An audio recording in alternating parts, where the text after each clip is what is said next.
මගෙන් ඇහුවා මගේ ජොබ් ඩෙසිග්නේෂන් එක මොකක්ද කියලා. මං ඉතින් කිව්වා HR කන්සල්ටන්ට් කියලා. ඊට පස්සේ මුණ මෙහෙම කරගෙන කිව්වා කන්සල්ටන්ට්. ඒක හරියට නිකන් උඹ කොහමද එච්චර උඩ යන්නේ කියනවා වගේ. මට ඒකෙන් තේරුණා හිරන්‍යා පිරිමියෙක් කවදාවත් කැමති නැහැ තමන්ගේ ගෑණි තමන්ට වඩා උඩට යනවට කියලා. ඒකෙන් මට තේරුණා පිරිමින්ට ඕනේ තමන්ගේ ගෑණිව පුළුවන් තරම් තමන්ට වඩා පහතින් තියන්න කියලා. විශ්වමාර ලිබරල් අදහස් තියෙන පිරිමියෙක් වගේ පෙන්වන්නේ. ඒ වුණාට හිරන්‍යා එයත් අමු සාම්ප්‍රදායික පිරිමියෙක්. මං ඒ වචනේ කියන්න ආස නැහැ. ඒ වුණාට කුහක පිරිමියෙක්.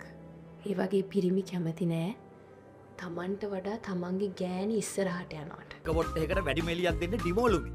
ඩිමෝ විශ්වාසය සහ වගකීම සමගෙන ඩිමෝලුමින් LED. IDEX Headfast ඔබට දැනෙන හිස කැක්කුමට විනාඩි 2කින් සහනය ආරම්භයි.